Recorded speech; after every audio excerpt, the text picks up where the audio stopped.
swinging. Derek Collins.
Swinging.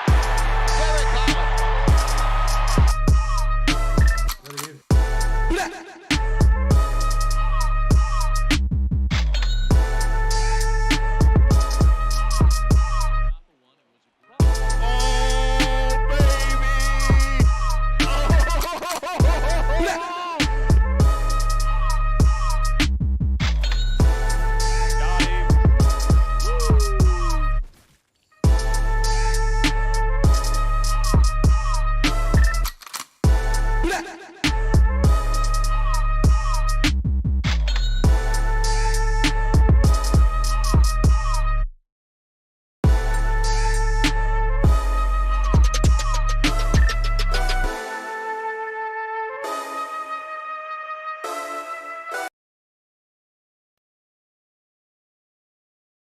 You know Tony Brothers is in big trouble right now?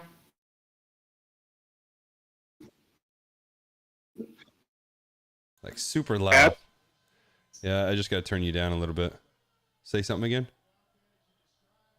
Tony Brothers is making huge headlines right now from that game. Because he's terrible. I think he called during the game. I think he called Dinwiddie a motherfucking bitch. Oh. Wow. Well, because Dinwiddie was saying something to him before, and I read his lips, and he was saying, "Don't say that to me," or "Don't say that," or something, and then that's when he got the technical. Something to do with him pointing. But I mean, I'm sure the league will protect him and say, "Oh, he didn't say anything," you know. You mean just like the umpires? So, yeah, Spencer Dinwiddie says referee Tony Brothers referred to him as a bitch-ass motherfucker to a Mavs teammate after calling Dinwiddie for a technical foul. Wow. That's not good. Dinwiddie said, NBA, I would like my money back. Damn. So when they get a technical, they get fined? Yes. I guess that's... So is that equivalent to somebody getting suspended? It's not in baseball. much. Oh, okay. Well, I mean, obviously you can get suspended. I mean, you can get, you know, it matters what you say, how you get ejected and everything. But like probably tonight, like Luka Doncic got like a 2,000, like both him and Dinwiddie probably got fined $2,500 for getting a technical foul. Okay. Actually, I think I know. So that would be like me getting, well, I guess you could say toss, but because that's the only way you could do it with baseball. But yeah, Okay, it's not as big as I thought. But Mike, you're 1-0 with me at the games this year, right? We haven't been to another. But we didn't cover. I know, but that's not. We don't care about that. We are playing straight up. Yeah. But that was a huge win, and I said it too. I can say it again now. I told you if Dorian Finney-Smith gets double digits, we will not lose this game. He got 11 points. Are you saying like he's the Josh Howard of today's game? Now, I know this was a little bit before your time here in Dallas, but when Josh Howard back in the mid-2000s would score 20 points, the Mavericks were like 23-1 in those situations. I'm going to start keeping a tally. Every time he goes double digits, I want to see how many wins he gets. And the score, yeah. And on top of that, I mean, Hardaway passed the ball a little bit more. I feel like he's right there on the verge of getting his shot because he made some pretty big threes for us there too. But I mean, I think today was pretty much an all-around great performance by this team. And hey, I told you, I said it too. McGee got 4 minutes. That's all he played. But they were good 4 minutes. Yes. Oh, they were productive. Two of two. No, I know that's weird to say, but he didn't hurt us in those 4 minutes. Yes. I mean, he was +6. And then Derek. Oh my gosh, I'm just drawing blank. Green. Our starting center. Oh, Powell. Dwight Powell. I wanted to say Derek the whole time. Dwight Powell was a really key contributor tonight. He had some really big moments in the fourth quarter. I know the Mavs didn't have the best fourth quarter, but Dwight Powell had some really big hustle plays and stuff like that to really help the Mavs win. To me, I feel like he's kind of persuading me back into liking him a little bit more.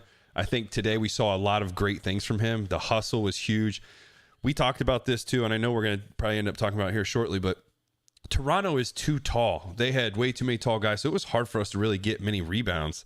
But I thought Powell did a great job out there, boxing out, playing, being Mr. Hustle. I mean, he had some key stops for us too, helping out. Was that him? Was that him that made that huge block at the? Or was it, no? That was Dorian. No, that was Bullock. I'm pretty sure. It was Bullock. Yeah, it was. Bullock has one block. That was huge, and I'm surprised it wasn't a foul.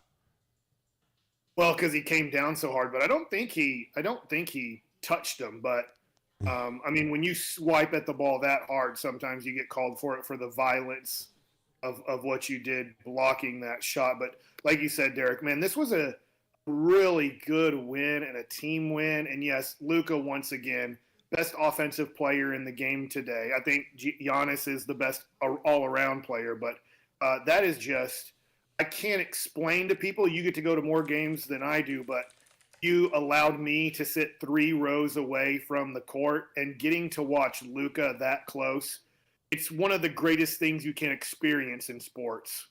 Yeah, I mean, that was, first of all, we saw the Luka, that magic. I mean, the move, it was right in front of us, the spin move. I mean, that, golly, he is something special. I hope many people get to watch him, but I will say what I noticed too that I wanted to bring up about the Raptors was they were doing a very good job early, for the most part, of trying to make Luka get rid of the ball and let somebody else do it, and they contained it. Like, they literally had man on him. Like, no matter where he went, somebody was on him. That was the one thing I noticed. I don't know if you saw that, but they never got off of him, and they wanted everybody else to dribble, which, again, I'm not trying to continue the run on, but this is another thing too, as we talked about when Luka was out of the game, we got exposed big time that we can't dribble very well. Boy, that was the first time we've seen this, Derek, and I think this is a recipe. If this team, look, there's so much time till we get to the playoffs, but I watch these games and think about what is it going to be like in the playoffs, and I think to myself, oh my gosh, did Toronto just show something to the rest of the NBA when Luka is out? If you full court press this team and trap this team in the backcourt, that they're going to even struggle to get the ball over half court? Because when Luka was out and they pressed, it was like watching not a bad high school team, but when you watch high school basketball, you'll see a lot of full court pressing and trapping. and it looked like a team that was struggling in high school to get the ball over half court. Yeah, I mean, we talked about it. We thought it was like a college full court press that they were running on us. And it was. And I the thing that I don't like is they would get over if it wasn't Luka, or Luka would do it sometimes too, and I hated it. He would put himself in the corner and he would create the box. Like he can't go anywhere. And luckily one time he got to throw it off of somebody. But it's just, that's something we can't do, is once we come over the half court, you got to keep going. You cannot pick up your dribble. We did that a lot, and it created the 2-on-1 right there, and then we're stuck, and then we make a crazy pass, which luckily it worked out for us. Yeah, I think that Nick Nurse is the coach for Toronto, and I thought he did a heck of a job in this game trying to make the Mavericks as uncomfortable as possible. That being said, the Mavericks did score 111 points against a good defensive team, but did you look at the box score I just did? Luka had 35 points. Don't look at it. Do you know how many shots that he took on his 35 points? I would say 16. 15. Damn. That's pretty good. good. 35 points on 15. He was 10 of 15 from the field. 3 for 6. 35 points. 3 for 6 is a 3-point line. That's another game too, by the way, over 30 points. Yeah, I think did he pass somebody yet or no? No, he tied Wilt Chamberlain for second all time, and so if he does it on Monday, he'll go past Wilt Chamberlain and just be second. Wait, no. Wilt Chamberlain's way out in front. I thought he had like. He did it twice. Wilt in one season went 8 in a row, and Wilt in one season went 23 in a row. That's okay. That's the other one, 23. That's the one I saw. Yeah. So he tied Wilt's second greatest number. Yeah, that's what they're saying in here too, 23. Yeah. So I mean, Luka was spectacular. Now I will say this: being at the game, which I bet people did not see on television, and I pointed out to you, with I don't know, let's say 8 minutes to go in the game or 9 minutes to go. When they took out Christian Wood was furious. And when he went to the bench, a couple guys had to hold him back. He was not going to go fight the coaches, but he was about to, I think it was to Sean Sweeney, who's the defensive coordinator. He was about to let him have an earful about how he thought it wasn't his fault for some of the defensive situations and was not happy coming out of the game. And the players kind of said, just sit down, just sit down. And he sat down, but he sat down pretty disgusted with the situation. Well, I also saw too, and that's why I'm curious if they caught it on TV. So it's going to come down to you guys on Twitch. If you saw this, let us know. I saw, and I don't know if you saw it, Mike. I did mention it to you, though. Wood and Hardaway were getting into it. There was something. Yes, there was something that was going on. They were yelling back and forth at each other on the court while we were going, or while the game was on. So I'm not sure if something happened there, and that's why I felt like when he went off the court and you said he was pissed, which he was, I feel like that carried over to when he got to the bench, because both of them went out. So I don't know if he was mad at the coaches. He might have been mad at Tim. But I mean, again, also he's coming out of the game late, and I know he wants to be out there to prove that he can play defense too. So there's so many things that we don't know, but that's something I saw personally, was him and Timmy getting into it. That's interesting you say that, because Tim Hardaway Jr. didn't go to the bench when they both got taken out. He went into the tunnel. I didn't know that. Maybe Christian Wood was trying to get to the tunnel because his teammates that were on the bench were kind of trying to keep Christian Wood on the bench, and he stayed there, and he was mumbling, and he was kind of the way I'm sitting, like back like this and arms crossed. That's how he was on the bench for a good 2 to 3 minutes after he got taken out. And Tim Hardaway Jr. went into the tunnel for a minute. So obviously they were both furious. I knew Tim Hardaway Jr. went to the tunnel. I just thought he was mad at maybe the way he was playing. But I didn't see the Christian Wood, Tim Hardaway Jr. thing. I'm glad you brought that up, because Wood was ticked, and Tim Hardaway Jr., when he got taken out in the fourth quarter, like went into the tunnel. Yeah, that was something I just saw that. I thought that was it. But I also think too, did they take Tim Hardaway out too for a defensive replacement as well? I think it was going so bad, Derek. We were there. I know that. Luka doesn't go into the game until usually 7 or 6 minutes to go. And with 8 minutes and change, an assistant coach went over to Jason Kidd and said something. Kidd nodded. And then that assistant coach went back and pretty much said, Luka, get into the game. and then I think they brought in Powell or Kleba at the same time. I can't remember which guy took out Wood and Hardaway, and they deserved to go out of the game. That was, and it wasn't just them. That was a horrible 3 minutes of basketball to start the fourth quarter, but luckily everything somewhat calmed down. But they got it to 100-97, and the Mavs were up by about 14 points to start the fourth quarter, and it got down to 3 pretty quickly. That was Powell and Luka that did come in for Wood and Hardaway. But yeah, that was. And speaking of that, I wanted to point out too, when you were talking about, gosh, I lost my train of thought here. Yeah, when Powell came into the game, or no, was it? No, sorry, Kleber. I want to talk about him because we talked about this while we were sitting there watching. He still looks so uncomfortable shooting the ball. It's like there's pressure on him. Now, the one thing he did do great, and you talked about this, and I want to make sure people realize this is a key play to me too, to get this foul when it was 103, I think, or no, 105 to 108. They brought the ball up with 15 seconds, and they were all passing it. And and the coach wanted it from the Raptors, they wanted to foul Kleber. And as soon as he got the ball, Kleber threw it right out to Dinwiddie, and you pointed that out. Yeah, that was a good job by Kleba. The ball found Kleba, and they just couldn't get to him quick enough because as soon as he caught it, half a second, he caught it and then threw it right back to, I believe, Dinwiddie, because Dinwiddie hit the big free throws to win the game. And so because the Mavs were up by 2 points, threw it back to Dinwiddie. Dinwiddie hit both free throws with 3 seconds to go. But that got to be a little bit scary. I did think the Raptors did a pretty bad job there. Luka had just missed 1 of 2. I know he's 12 of 14 from the line, but then they got the ball to Finney-Smith. He was dribbling up right next to us, and they decided not to foul Finney-Smith, who is not a clutch free throw shooter at all and who doesn't go to the line much. And they allowed him to move the ball, and then Dinwiddie moved the ball to Kleba. Kleba moved the ball back to Dinwiddie, and they fouled with 3 seconds to go. And once he made both of those free throws, the Mavs won the game. But for Kleba, right now, Luka yelled at him a couple times during the game, shoot the ball. I'm passing you the ball to shoot it. If you can't play, if you're not going to shoot this ball, your job is to shoot the ball when I give you this shot. And it goes to show how kind of Kleba doesn't really believe he's a good shooter, because good shooters, even when they're not going well, will still shoot the ball. Yeah, Tim Hardaway, prime example. And that's and the thing too was we saw it when Kleber got the ball passed to him.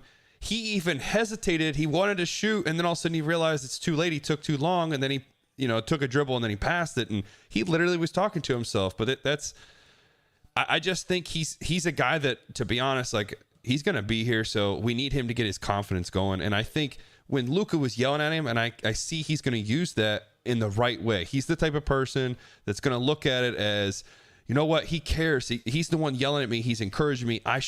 If he believes in me, I should be able to do it. And that's why I love that Luka was yelling at him, because it's getting him going so that he can start shooting and trusting it, because clearly his teammate is showing him he trusts him. Right. He's not yelling at him to not shoot the ball. He's yelling at him to shoot the ball. There's a big difference if you're yelling at a guy after he shoots the ball to stop shooting, and yelling at a guy when he doesn't shoot it to I trust you, shoot the basketball. So we're going to need Kleba to, last year he gave up making shots for Lent. And then luckily in the playoffs, once Easter came, he started making 3-pointers again. So it looks like to start the year, he gave up making shots. Some guys go vegan for the year. Some guys do certain things where they're not going to drink alcohol. Kleba looks like he gave up making shots. Hopefully that's not the case, and he can start making shots when, the season has started. So. And I do want to give some love as well to Green as well. I thought he played really well today. Good defensive. Stayed on the ground with passing. He didn't do it. Yeah. Luka did the jump pass, though. At one point, he went for a pump fake and went flying through the air, and I looked at you, and we both were like, he just loves jumping. Hey, he's a damn kangaroo. He enjoys leaving his feet, but I'll tell you what, right now, the progression of Josh Green is so needed, because he's really, one of the only 2 guys that comes off the bench that's actually a guard with Tim Hardaway Jr. So his 20 minutes is huge. Hold on. I got Sorry, that's me. Oh, is it? Yeah, now it's not. Oh, it's like I think I got an ad. I was trying to figure out what it was. I went to the box score to look at Josh Green on ESPN, and it popped onto commercial. Oh, okay. And I was just looking. He was 3 of 3 tonight from the field for 7 points, 2 rebounds, 1 steal, no turnovers. So very nice job. I know that's not a beautiful looking, stat sheet, like, filling it up the way that Luka and Dinwiddie are, but he is giving you a good 15 to 20 minutes off the bench right now. Yeah, he was 20 minutes today. And I mean, I think today was a great performance by a lot of these guys, with the expectations. I mean, we got to obviously see more out of Hardaway. Yes, I saw a comment in here talking about he's still, coming back from a serious injury, a broken foot. I get it. There's nobody's taking that away from him. So yes, obviously there's some trust that's going to come into play with that. Also, I think Green had an outstanding game. We need to see more out of Bullock for sure. But you've stated this before. He always starts off slow, especially with his shots in both October and November. So hopefully we can try to find something a little bit sooner before Thanksgiving. But I thought today was a solid lineup. I like the starters that we went out there with Luka, Dinwiddie, Powell, Bullock, and Finney-Smith. And I mean, I thought that was good. I like that lineup. I think the only thing that we're noticing, and then we're going to continue to get exposed on, the height. We have a fairly decent sized team, but man, Toronto they're just so tall, so big. Like it was wild. I mean, I'm trying to see here, the rebounds, it was 44-31. So that's not too bad, but definitely we lost 44-31 and rebounds. Yeah. That's bad, Derek.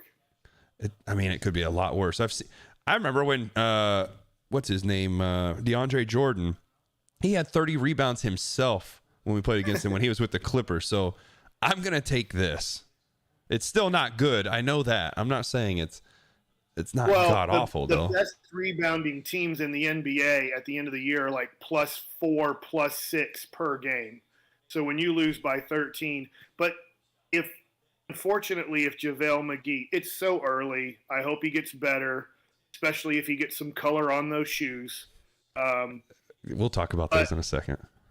But he and Wood are supposed to really improve our rebounding. But if he's only going to play 4 minutes, McGee / Willie Cauley-Stein, and then if Christian Wood is only going to play 20 minutes, it doesn't really improve your rebounding because I think there was a fan that I think he knew who I was who sat in front of us, and he goes, he kind of said something about Powell, underappreciated. He kind of looked at me, goes, the most underappreciated player on this team.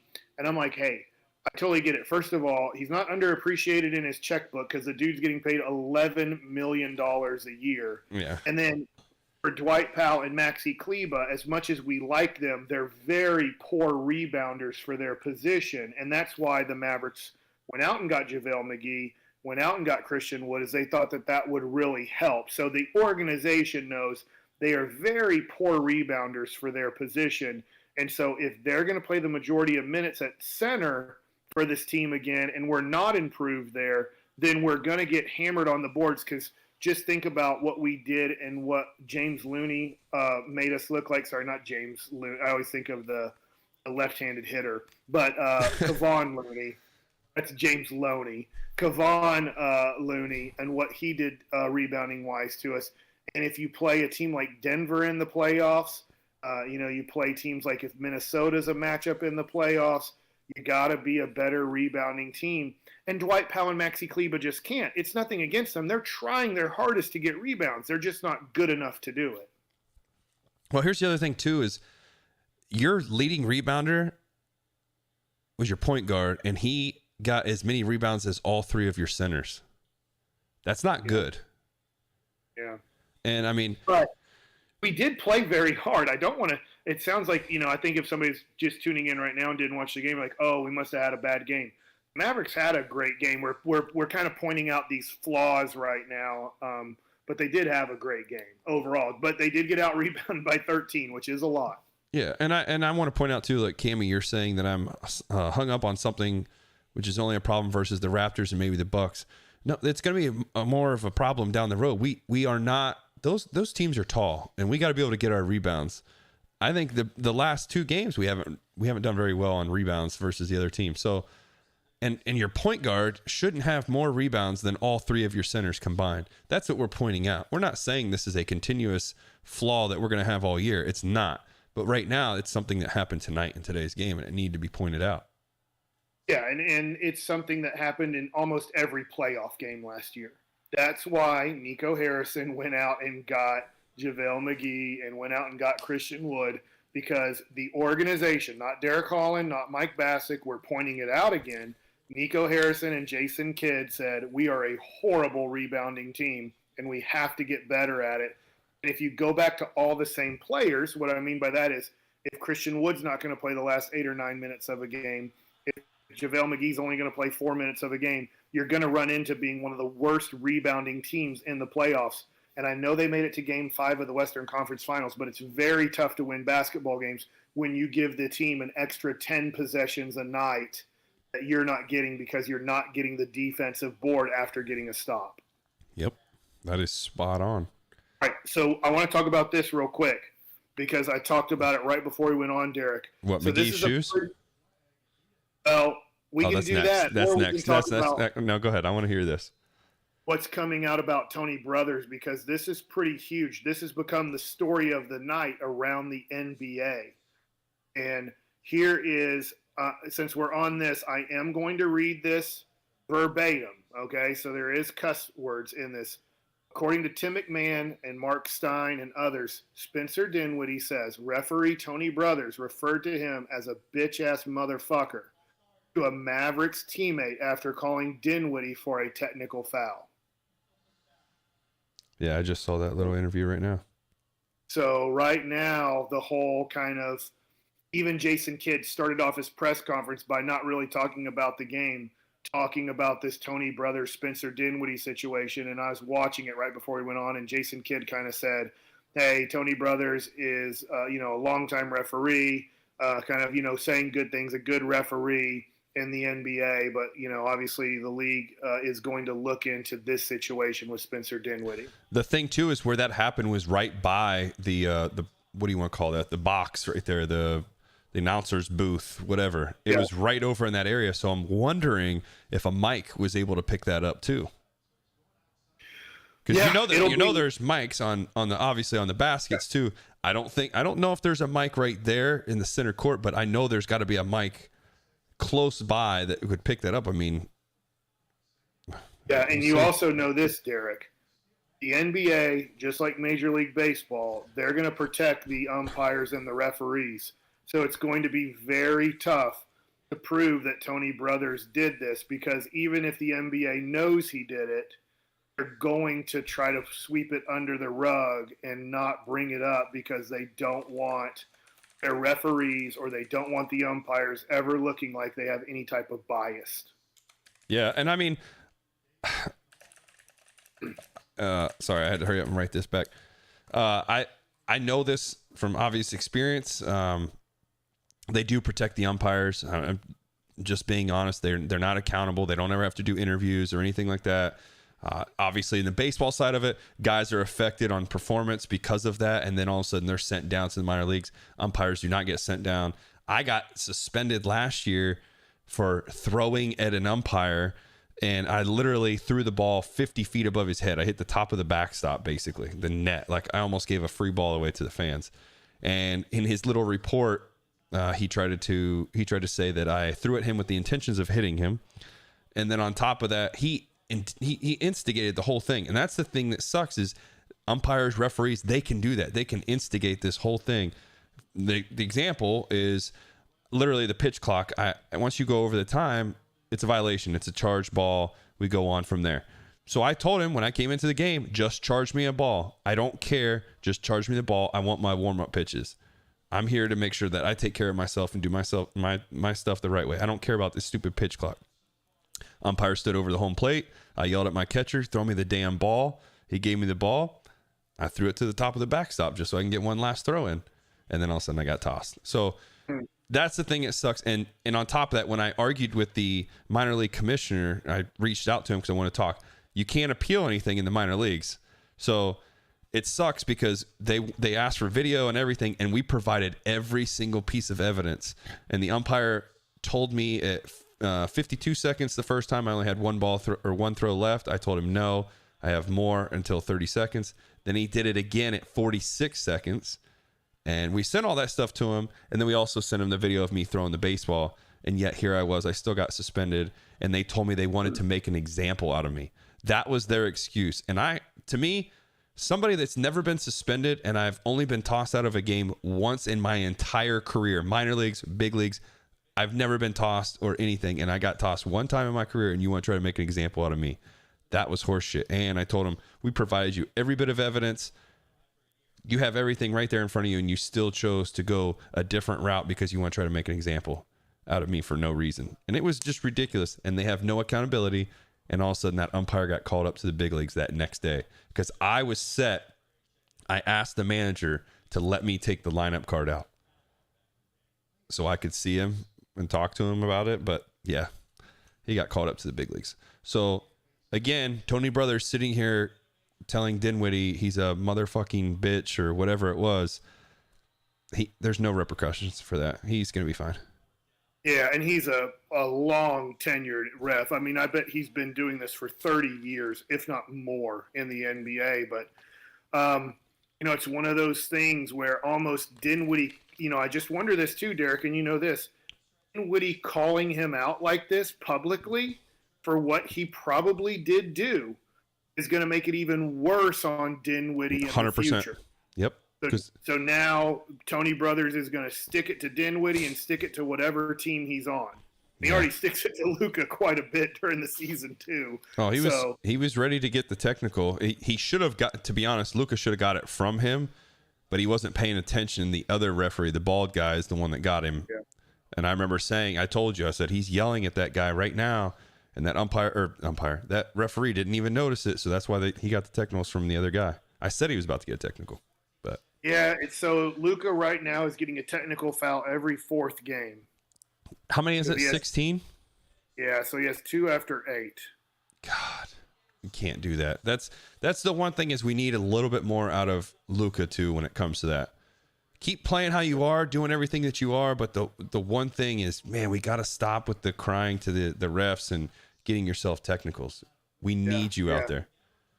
Yeah, but I will say this: if you're in the Metroplex or you ever come visit, you got to go to a game live. I'm not saying Luke is going to every game have 35 points and do the spectacular, but there's a good chance he will. And tonight was just one of those nights that I'll always remember, that end of the third quarter situation. I'll be telling my kids, and I'll be telling my grandkids, there was this one play where he spun and kept going between the legs for 10 seconds, it felt like. And he turns around, shoots it 20 feet in the air from 12 feet away, and it hits nothing but the bottom of the net near the end of the third quarter. It's one of the most amazing things I've ever seen in person, being that close to see a guy pull that off.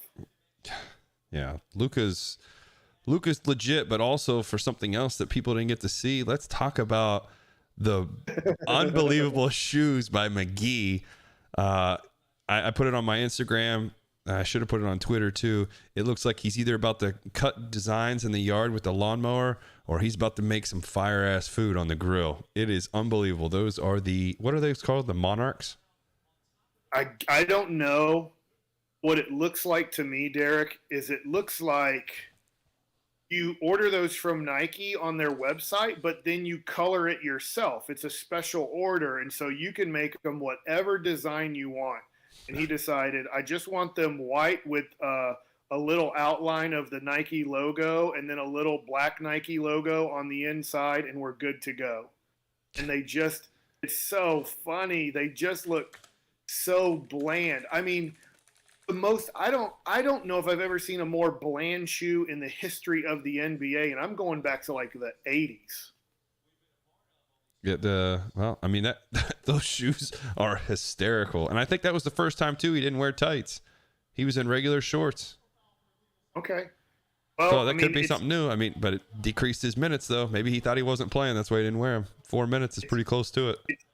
It's going to be interesting, his his motivation, his willingness to fit on the team. I don't know him well. I've talked to people when he was with the Nuggets early on in his career. He's been around for a long time now, but I remember when he came to the Mavericks about 6 or 7 years ago and it didn't work out.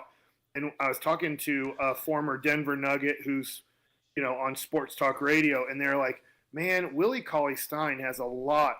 Willie Cauley-Stein. JaVale McGee has a lot of talent. They're the exact same player right now.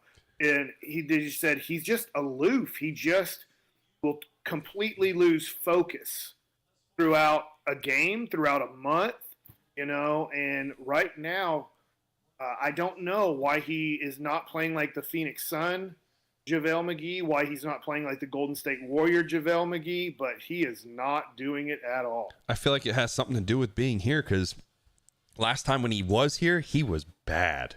There's videos like I think Shaq and Barkley had like some commentary of goofing off about him in one of his games. Like it was really bad. And I really do agree. I hope that this, he was promised he was going to start. He's not going to start because he's not doing anything. You got to do something to get that starting job. I get it. You were promised this, but you haven't shown anything. So we need you to do something.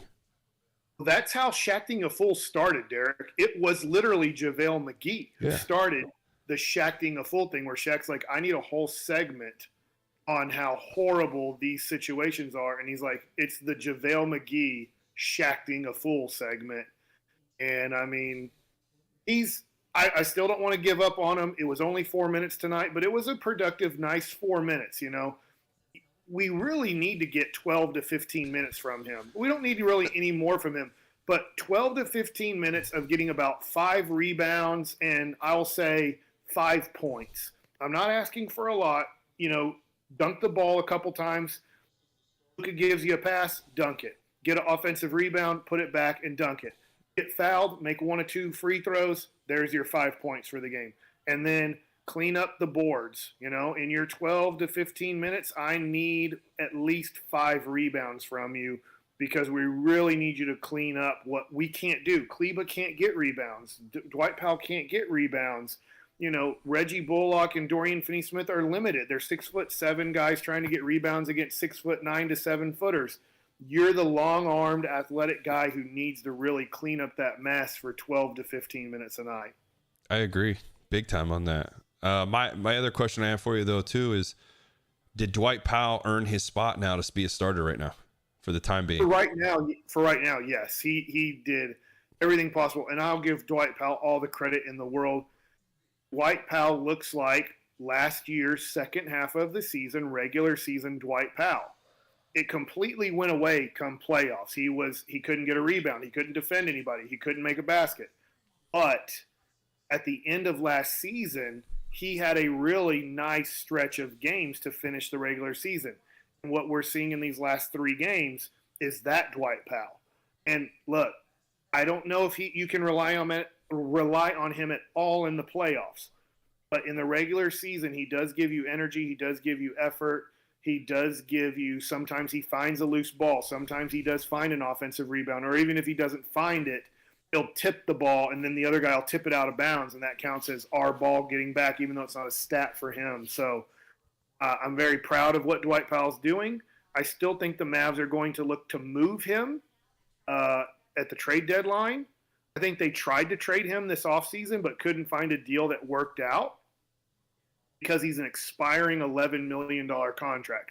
So I think the Mavericks are going to try to use that deal with maybe another player to take on a player that a team doesn't want to pay anymore but has like 3 years left on a deal.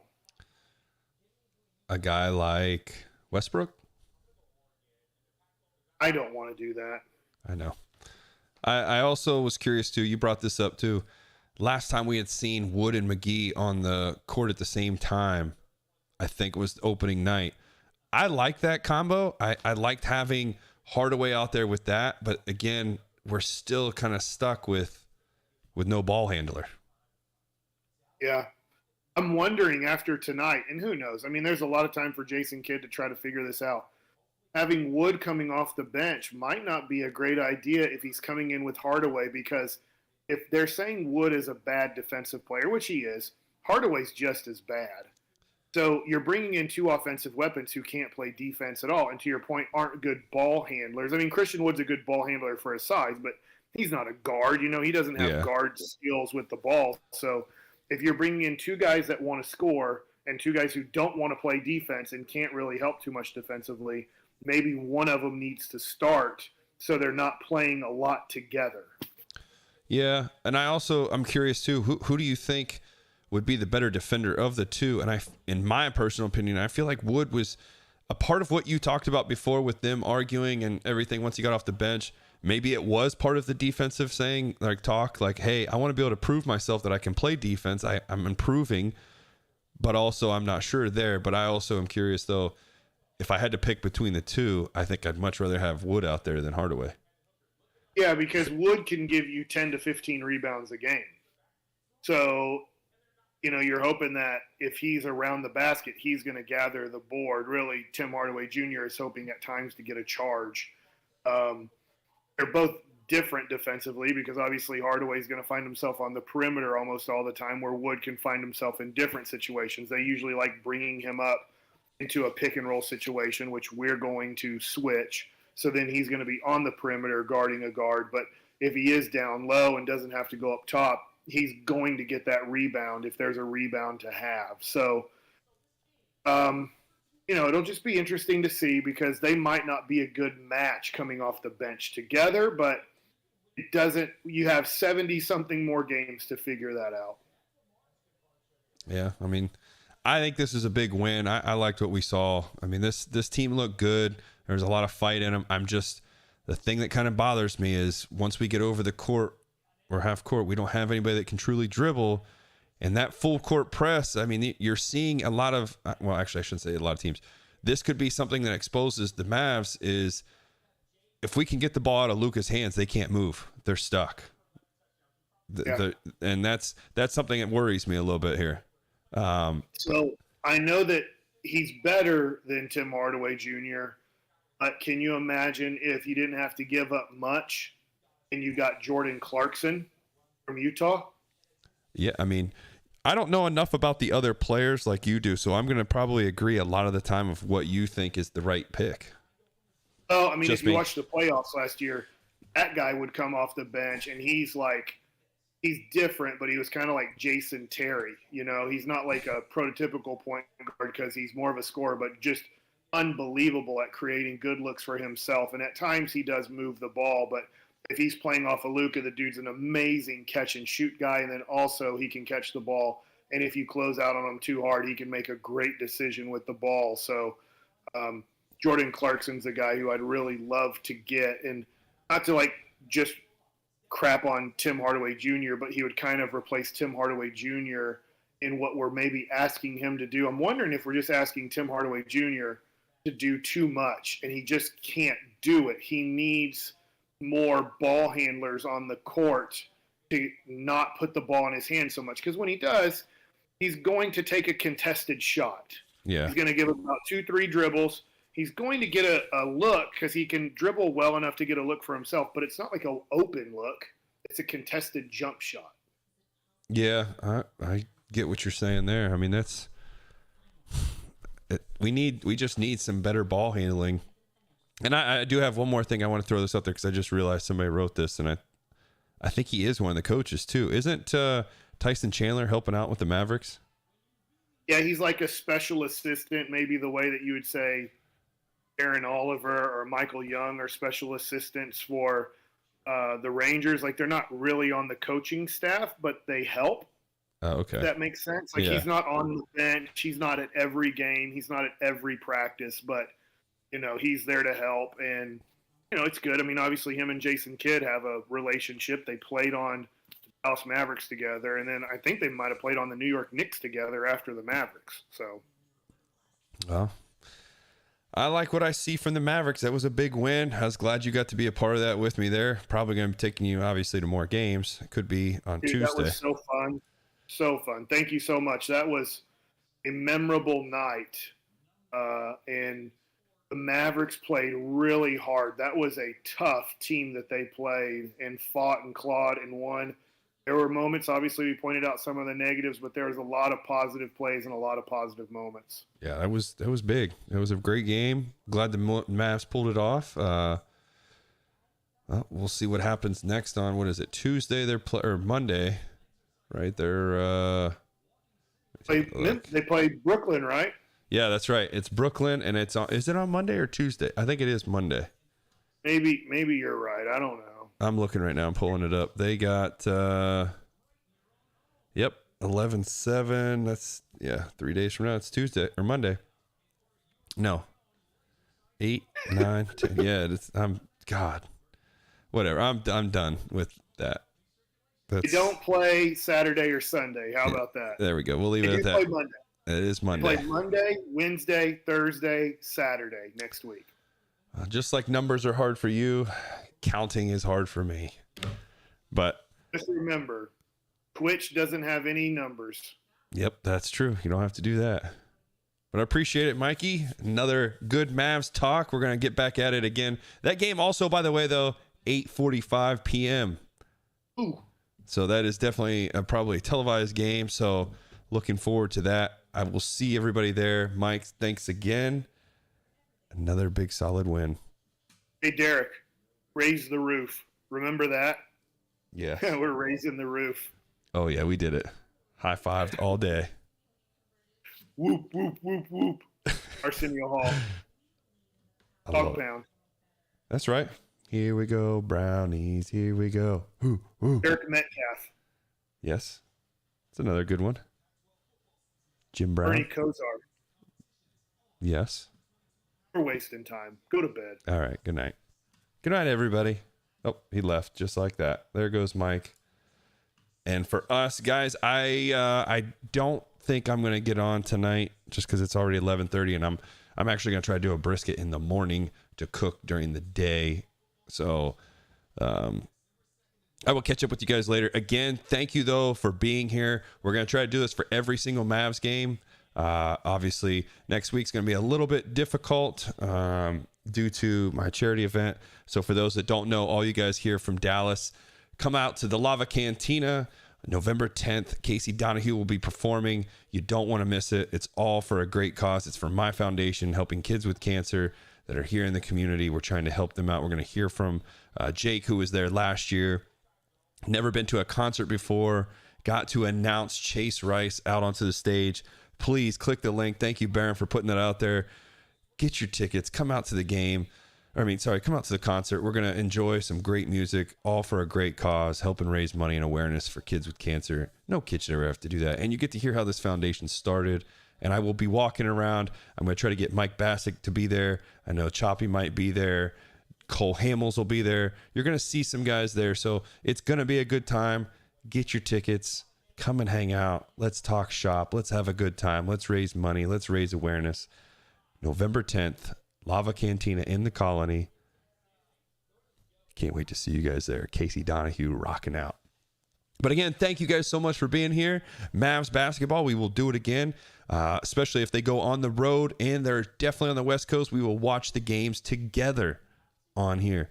Until then, I will talk to you guys later. Thank you so much. Love you guys. Love the follow to everybody that was here. And also, if you did sub or donate, it goes straight to my 60 Feet 6 Foundation, helping kids with cancer. Good night, everybody.